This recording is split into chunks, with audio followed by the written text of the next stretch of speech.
Bienvenue Géraldine. Bienvenue Vincent. Bienvenue à tous. Nous sommes ravis de vous retrouver pour ce magazine des sapeurs-pompiers des Yvelines. Le 7-8, la toute nouvelle édition de ce magazine 100% connecté, vous propose de découvrir à chaque numéro des actus, des interviews, des confidences, de l'action et encore plus. Dans ce premier mag, nous recevons Fabien Dubourg, sapeur-pompier engagé pour la colonne feu de forêt, et David Heuillet, conseiller technique au groupe de recherche et d'intervention en milieu périlleux, engagé à Beyrouth suite aux récentes actualités. Nous aurons l'occasion de discuter avec eux de leurs interventions respectives dans le sud de la France et au cœur du Liban.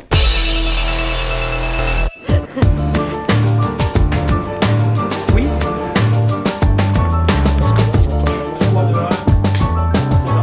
Dans le cadre du contexte sanitaire actuel, pour le 7-8, nous avons décidé de proposer des interviews en duplex. Bonjour Fabien Dubourg, merci d'être avec nous. Donc Fabien, bienvenue pour ce premier mag. Petite question. Parle-moi un petit peu de toi. Qui es-tu? Qui est Fabien Dubourg? Fabien Dubourg, il est sapeur-pompier professionnel sur le centre de secours de Magnanville depuis 10 ans maintenant. Et j'ai intégré le SDIS 78 en 2007 et avant j'ai fait 15 ans dans les pompiers de Paris. Fabien, pourquoi le SDIS 78 s'implique dans ces actions au niveau du sud de la France quand on parle de la partie incendie de forêt? Depuis de nombreuses années, le SDIS 78 participe à une colonne de renfort feu de forêt Île-de-France. Tous les étés et depuis quelques années maintenant avec la sécheresse, les risques sont de plus en plus importants. Donc les SDIS locaux au moins par rapport aux risques importants, ont besoin de renforts extra-départementaux. Donc c'est pour ça que depuis de nombreuses années, le SDIS 78 avec l'Île-de-France participe aux colonnes de feu de forêt. Fabien, question un petit peu plus, on va dire, personnelle dans la collaboration étroite qu'il y a eu avec le sud de la France. On sait que chaque département a ses méthodes de travail. Vous arrivez de la région parisienne, on va dans le sud pour aider les gens. Comment c'est perçu? Écoutez, les techniques de travail sont identiques, qu'on soit dans le nord ou dans le centre de la France. On a été très bien reçus sur notre colonne de renfort. On a été basé sur le centre de secours d'Avignon en première intention. L'accueil a été très, très agréable, bien reçu. Et le renfort qu'on peut leur faire, eux, ils en sont conscients, donc ils l'apprécient parce que forcément, au bout de quelques jours de lutte feu de forêt, il y a l'épuisement, donc les renforts Île-de-France sont appréciés. On a eu la chance de participer à 2 gros feux consécutivement sur la zone du sud et donc ça a été bien vu par les pompiers locaux et encore plus pour la population locale qui nous a bien félicité d'avoir protégé leur pavillon. Fabien, la plus belle anecdote que tu as vécu dans cette aventure humaine que vous vivez, avec ce partage avec les gens du Sud, dans tout le travail que vous accomplissez ensemble, c'est quoi la plus belle anecdote dont tu pourrais nous parler? La plus belle anecdote, c'est qu'on a été engagé sur le feu d'Istres, où en fin de compte on s'est retrouvé sur une défense de points sensibles sur la tête du feu. Et donc on a réalisé de belles manœuvres, on a réussi à protéger ce qui devait être protégé et d'avoir quelques jours après les gens de la ville de Port-de-Bouc qui viennent nous applaudir dans la caserne de Port-de-Bouc. Ça fait chaud au cœur. Merci beaucoup Fabien, merci pour ton temps, merci pour cette participation à ce mag. Merci. Écoute, merci beaucoup, à bientôt et bonne continuation.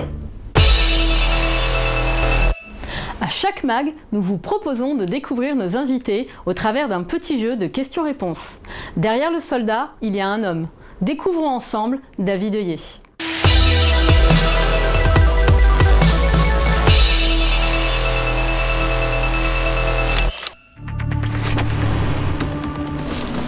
Alors c'est qui David? Alors, David Heuillet, j'ai 43 ans et je suis affecté au centre de secours de plaisir et j'ai intégré la spécialité grimpe en 2001. Est-ce qu'un pompier est un héros pour David? Non, pas du tout. C'est quelqu'un qui assure les missions au quotidien et qui doit assurer sa sécurité. Et comme on dit chez nous, un héros, malheureusement les héros sont ceux qui sont morts en service commandé.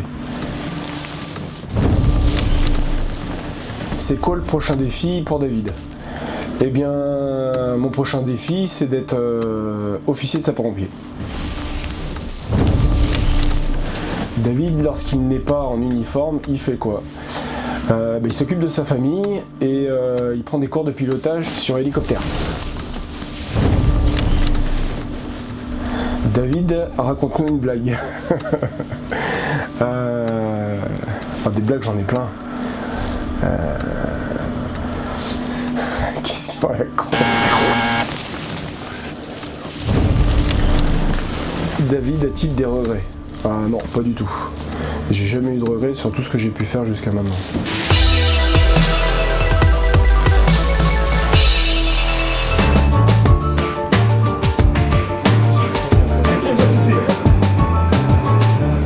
Tout de suite, on rejoint David Heuillet, spécialiste des sensations fortes. Bonjour David, comment ça va? Bonjour Vincent, ça va très bien, merci. Donc David, on va parler de le Grimpe 78. Qu'est-ce que ce département, cette section au sein du SDI 78? Alors le secours en milieu périlleux est une unité spécialisée. Son champ d'application, il commence là où s'arrêtent en fait les missions des pompiers traditionnels, c'est-à-dire en termes de hauteur, de profondeur, et là aussi où les moyens aériens ne peuvent pas accéder. Lorsque vous êtes intervenu au Liban, parlons d'ailleurs de cette situation qui a été quand même assez exceptionnelle, une première, d'après ce qu'on a pu voir, on en a entendu beaucoup parler aux actualités. La première, on va dire, impression lorsqu'on arrive sur un terrain qui a été assez dévasté, ça a été quoi la première impression? Travail herculéen là. il y avait beaucoup de travail quoi. On se demande même si au moment où on va partir, ce sera fini quoi. Donc David, lorsque vous étiez au Liban, on a pu récupérer quelques images justement d'intervention. Vous étiez sur des façades de building à encorder, en train de nettoyer ces façades. À quoi ça servait exactement cette mission précise à cet instant T? Alors, cette mission-là, c'était pas du nettoyage, c'était plus on purgeait les façades pour éviter que ça tombe sur la population. En gros, tout ce qui était pernicieux, vraiment, on le supprimait. On a été obligé d'accéder à d'autres bâtiments qui étaient plus hauts pour pouvoir descendre, sécuriser la zone où on allait travailler. On doit préparer les lieux de façon à ce que s'il y a un problème pour le sauveteur, on puisse nous accéder en sécurité pour pouvoir le secourir. Quelles ont été les limites techniques sur cette situation au Liban pour vous? La première des choses, la dangerosité de l'action. Les bâtiments qui ont été soufflés et détruits par aussi l'effet missile créaient forcément énormément de dégâts, mais on s'est retrouvé aussi avec par moments des lames de rasoir sur les bâtiments et donc dangereux pour l'équipier qui est sur corde quoi. David, qu'est-ce qu'on retient d'une aventure comme celle qu'on a vécue au Liban? C'est une aventure humaine. Riche d'expérience parce que pour moi c'était une première d'être chef de détachement à l'étranger. J'ai toujours préparé des actions de formation, des stages à l'extérieur, mais toujours en France. Alors que là, on est projeté vraiment dans un pays étranger, loin de chez nous, loin de tout. Donc c'est vraiment une aventure humaine, riche d'expérience, riche professionnellement. On repart quand vous voulez. On a vu aussi dans les images qu'il y a eu un moment une dédicace sur un casque blanc. C'était quoi exactement? Alors ça, c'est les petits cadeaux qu'on a fait juste après. La caserne où on était, il y a eu 10 pompiers qui sont décédés en service commandé. Et en partant, on a eu de bons rapports donc, avec le chef de corps des pompiers de Beyrouth. Et on lui a offert ce casque blanc, casque d'officier, qui était représentatif du personnage, et on l'a signé de la main de tout le monde. On a fait un petit dessin également. C'est super. Merci beaucoup David pour ton temps. Merci pour ta passion. Parce que c'est un métier qui, je crois, on fait par passion avant tout. Parce qu'on aime les gens et qu'on veut bien sûr les accompagner. Donc bravo pour ce que vous réalisez avec l'équipe. Et bravo pour le travail que vous avez fait au Liban. Merci à toi. Et bonne continuation pour la suite des nouvelles aventures du Grimpe 78. Malgré une année passée dans un contexte sanitaire particulier, l'ensemble des agents du SDI 78 continuent à prendre soin de vous.